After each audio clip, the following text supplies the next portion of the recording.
Cook County Commissioners Scott Britton and Kevin Morrison and Cook County Board President Tony Preckwinkle and various housing advocates are going to have a virtual town hall. It is going to be tomorrow night from 7 to 8 p.m. And the town hall is going to focus on Cook County's Residential Tenant and Landlord Ordinance, which goes into effect June 1st. It's already passed.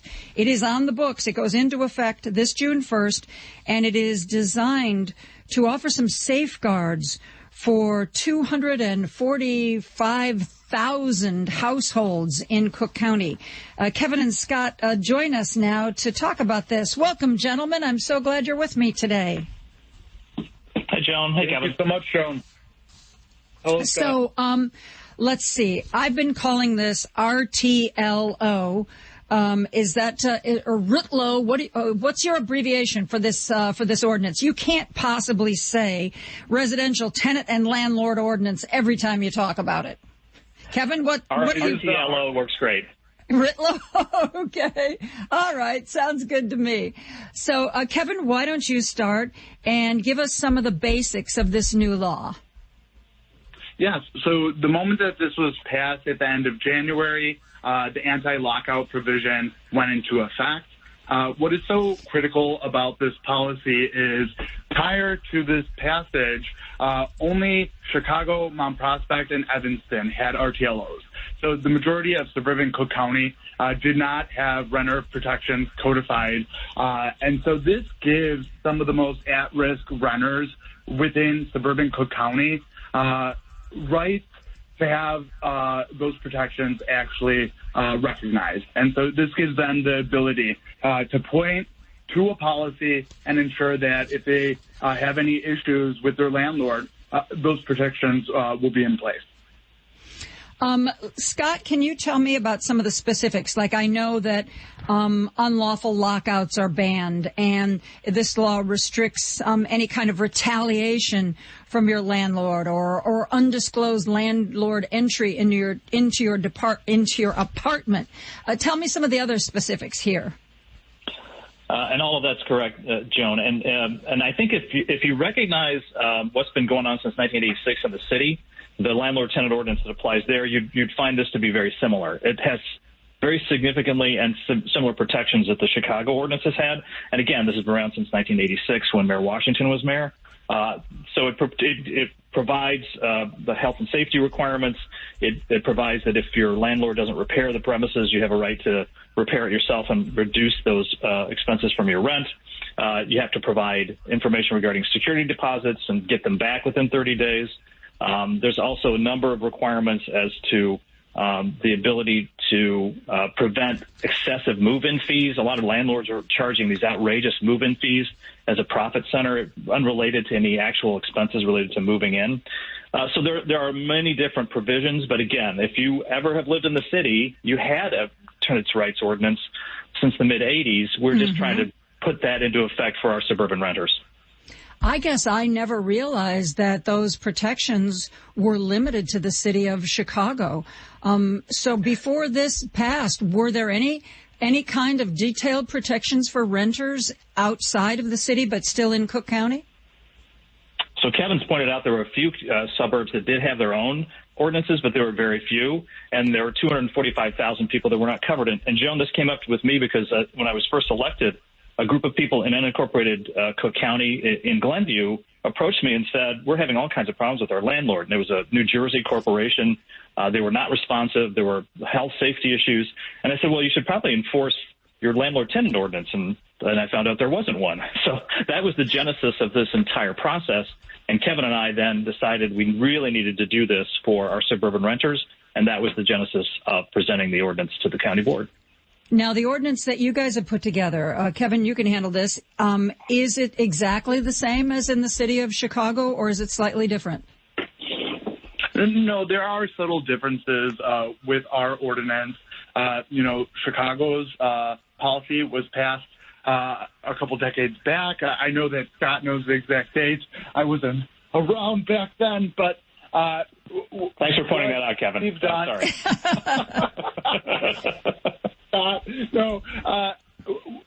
what we did with this policy is we wanted to bring it up to current standards today, and to make it so that this is something that not only codifies what rights renters have, but also the relationship between renter and landlord. And so, no, there were some updates with this current policy. Especially during COVID, we've seen that life has been particularly hard for people who rent. Do you ever hear, Scott, from the people who own the 2 flats and 3 flats and 4 flats and 6 flats? Have they had any reaction to this? Any parts of it that they think are onerous or unfair?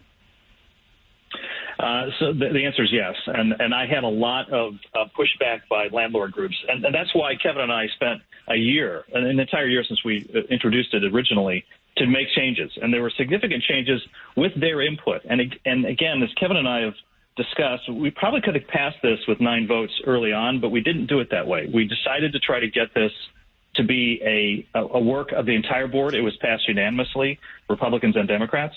And I feel like that has been a huge part of this. And by the way, just as an example, in an owner-occupied building of 6 units or less, it does not apply. Therefore, if you have a 2-flat, 3-flat, and you live there, it doesn't apply to you. Some certain single-family homes have exemptions. These are things that don't exist in the city ordinance, but they do in ours. Mm-hmm. Kevin, what have you seen as far as the situation with renters and landlords? How has it been affected in this last COVID year that we have lived through? Yeah, so, when we went into shutdown initially, we saw a moratorium on eviction, and that's still in place today. However, we were still hearing instances of renters being locked out during this period. That's one of the reasons why we thought it was so incredibly important that the lockout provision go into effect the moment it passed the board. And there have been attempts for landlords to try to weasel around and find ways of evicting their tenants during this crisis. I said early on during this pandemic, we needed to do whatever we could to keep people housed, to help people make their rent, to help people make their mortgages, to help our small businesses survive. And so the county has also been doing a lot of work to ensure that, we just have ended our second assistance program for renters to help them with back rent, to ensure that when the moratorium lifts, that they're made whole and that they could remain housed. What this policy does do is it allows our most at-risk low-income renters throughout suburban Cook County who cannot afford their own individual attorney, that if they do have a bad actor landlord, this policy only affects bad actors, the worst of the landlord population. If you cannot afford an attorney, this now allows those renters to point to this policy and be able to get representation and have those rights secured. Wonderful. I know that, Kevin, you have to jump off because you have another meeting. Scott, I'm going to ask you to hang on after we take a break. I've got at least one caller that has a question for you. But before I let Kevin go, I have to ask you, Scott, has Kevin taken you to Dino's yet? So I've gotten takeout. We have not gone to restaurants in the last 14 months, but he has promised me that we're going to be visiting soon. Okay, because, and I brought a lot of Dino's to the board floor back when we had in-person meetings. Absolutely. And I've had, it is the best pizza bar none. Go to Dino's. Well, I can tell you from... Dino's is still open. We have outdoor dining. There you go, Kevin. That's my guy. Don't I appreciate you always bringing up Dino's, and it's right near your studio. I do want to point out before I have to log off that at 7 p.m. tomorrow, it's going to be on Facebook Live on my Facebook page. So any of your listeners, if you are a renter in suburban Cook County, if you have friends who are renters in suburban Cook County, go to Commissioner Kevin Morrison on Facebook, and you'll be able to watch it live at 7 p.m.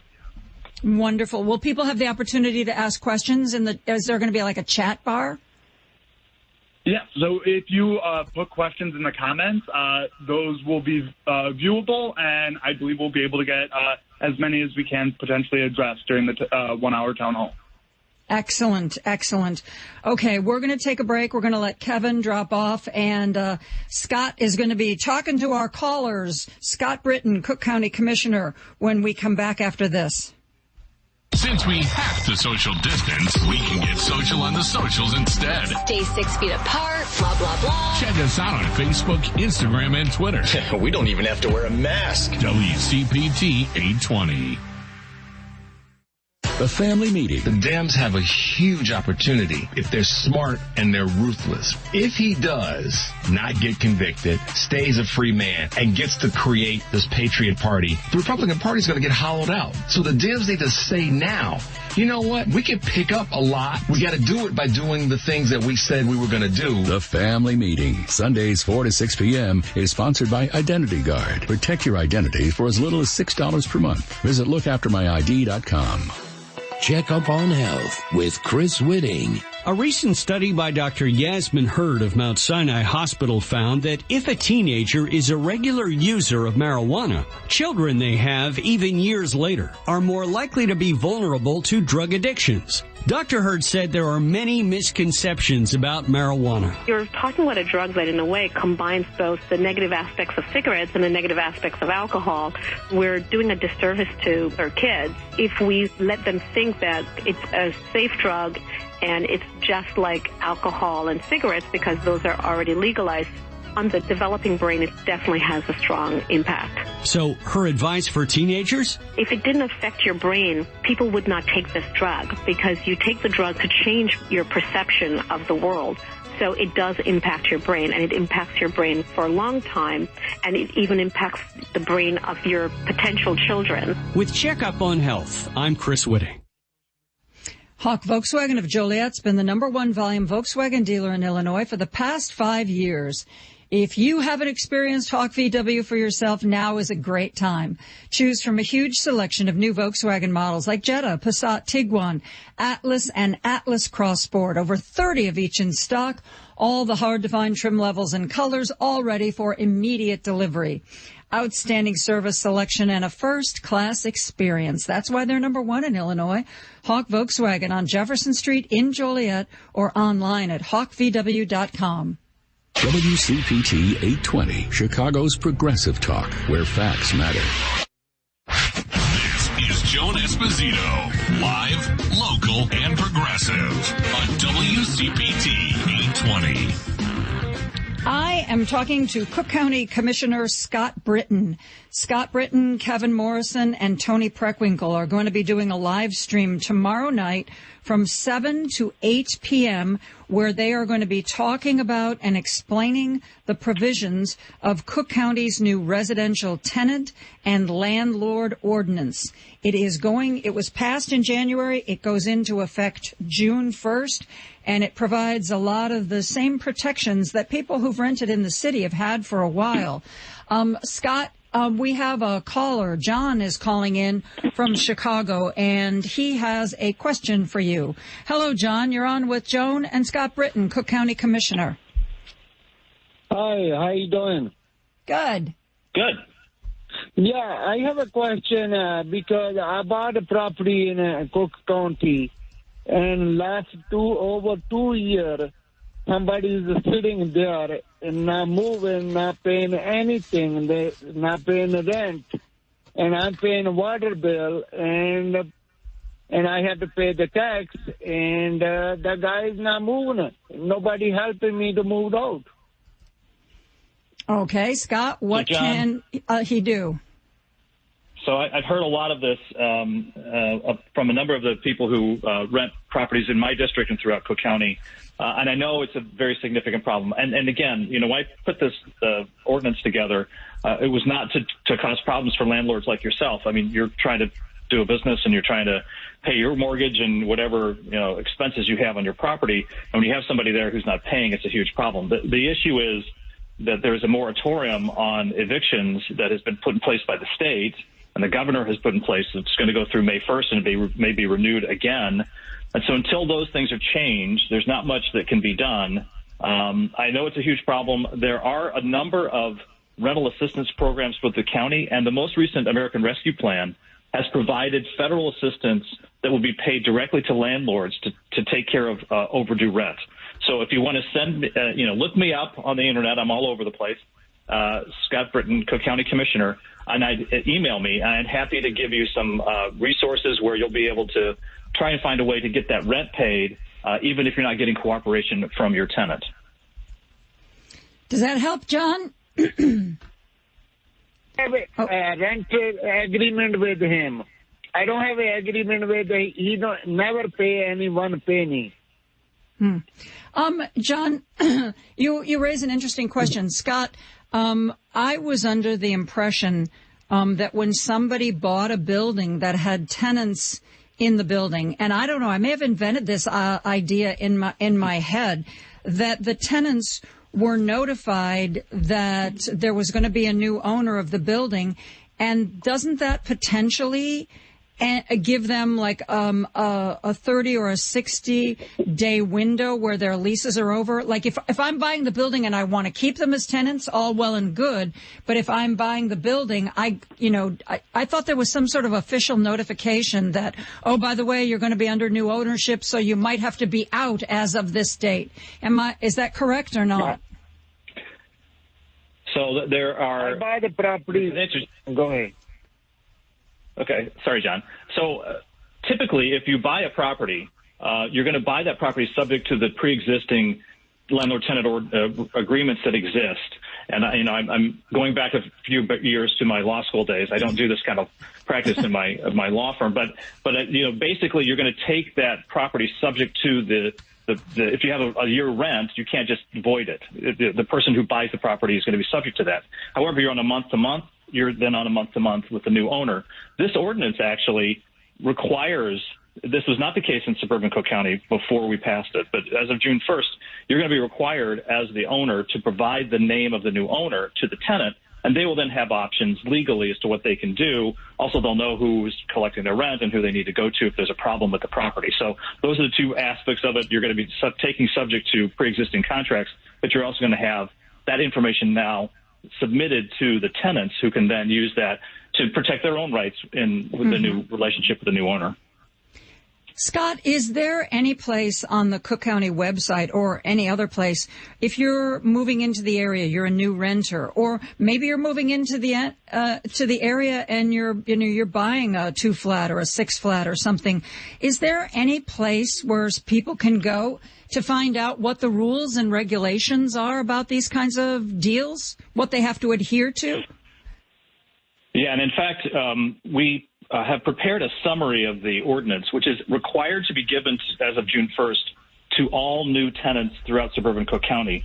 So that particular document is on the Cook County website. You can find it by searching on the Cook County government website. You can also find it on my personal Commissioner Scott Britton, both all my social media and my website.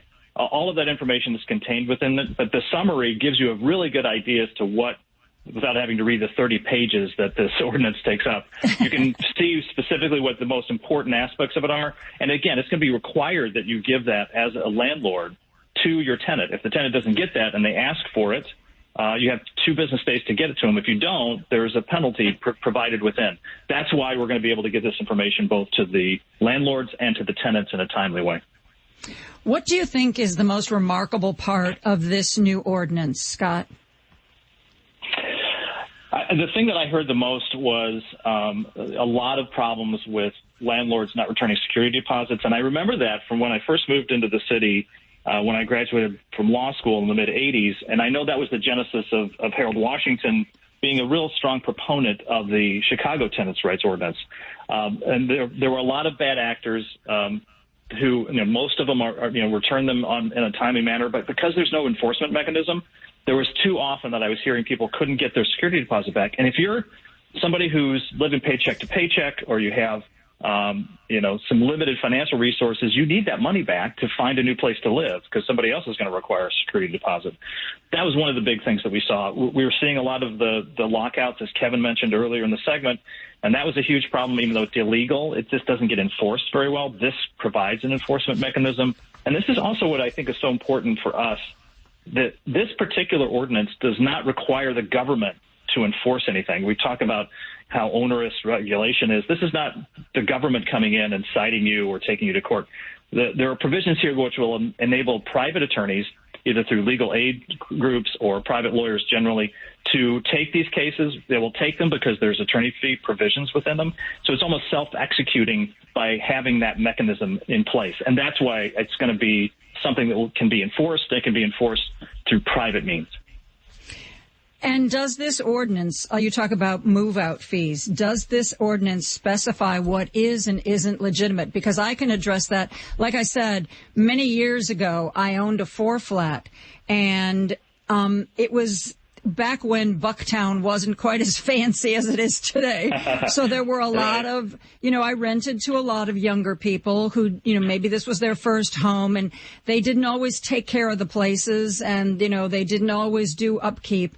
And I remember trying to explain to at least one of my tenants, who was a sweet guy, I adored him, but his security deposit was going to repaint and repair and replace the things that had gotten, and he was like, I don't know if it was his first apartment, but he was like, I don't understand why I'm not getting any money back. And I was like, sweetie, do you know, and I actually lost money. It cost me his deposit and money out of my pocket to get that apartment back to where it was ready to be rented again. I mean, I had young tenants who had elderly animals that peed on the hardwood floors. And when they would move out, I literally had to have the floors completely resurfaced and revarnished. And they were always mystified that they couldn't understand why they weren't getting any money back. So my God, I hope there's like a checklist where you can show people what you're doing. So it really is pretty much the same as it has been in the city, where you can still have a security deposit under this ordinance. In suburban Cook County, it can be 1.5 times your monthly rent. And if the landlord finds out that you've gone in and trashed the place, and believe me, Joan, I've heard these stories before, a lot of landlords have shared them with me, you can take that money and use it to make the repairs or to do whatever you need to. You can also, under this ordinance, enter the premises if you think there's something bad going on. We have bad tenants in addition to bad landlords, but that'll enable you with reasonable notice to go in and see if there's something going on or if there's complaints of noise by other tenants, that kind of thing. So all of the things that you could do before as a landlord, you still can do. The problem was that people were charging outrageous move-in fees, $2,000 and $3,000. That's before you're living there. That's just to move into the apartment. And the concept was, it was a profit center. It was designed not to pay for expenses of moving in or, if there's damage done to the property. It was done to increase the rent, in effect, without making it rent. That's what we were trying to address. That was a huge problem.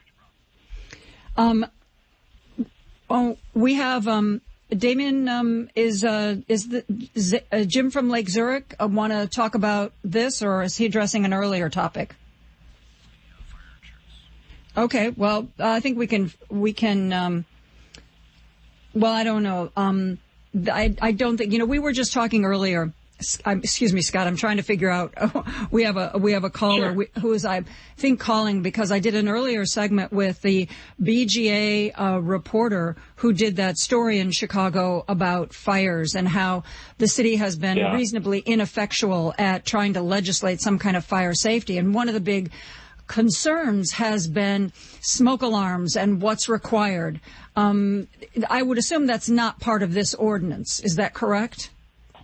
Yeah, that's all going to be subject to the local. We have 100 municipalities in suburban Cook County. All of them have building codes which provide for the smoke detectors. This does not take the place of building codes. All of those things would still be in effect. So this doesn't circumvent any laws that are already on the books. It just clarifies a few things that you felt needed to be addressed. Especially as it relates to building code violations, those types of things. This is really a tenant's rights, which is a different animal, but also something that has been missing for these 245,000 people since we've had the 1986 Chicago ordinance in place, which works. And by the way, Joan, of all the complaints I got from landlords about this, people still rent apartments in the city of Chicago, last I checked. And I think that they'll still be able to rent in suburban Cook County as well. It's just going to give a little bit more right. And there are obligations on the tenants in this ordinance as well to maintain the premises and to allow reasonable inspections. But it's really just going to be an opportunity to deal with those very few landlords who are really bad and who are not doing what they should be doing for life safety and other important things. And so, we talk about trying to do progressive legislation at the local level. This is exactly the kind of thing I got elected to do, and I hope that we can continue to do on the Cook County Board with President Preckwinkle's leadership. Well, I want people to know that Scott Britton and Kevin Morrison and Tony Preckwinkle are going to be on Kevin's Facebook page. They're going to be doing a live town hall. And yours as well, Scott? Yep. Absolutely. Excellent. Look for both of us. Okay. And is your Facebook Commissioner Scott Britton or just Scott Britton? Commissioner Scott Britton. Gotcha. And if you want to find more out about this new law, it takes effect June 1st, tomorrow night, 7 p.m. to 8 p.m. Scott, thank you so much. Really enjoyed the conversation. And, we have that Kevin guy on all the time. Maybe you can be our new Cook County Commissioner go-to. I don't want to steal Kevin's thunder, but I'm happy to be here anytime. Okay. Thank you so very much. We are going to take a break for news at the top of the hour, and then the lovely and talented Chicago Tribune columnist Rex Hupke is going to join us after that. Podcasts of Joan Esposito. Retirement tools mostly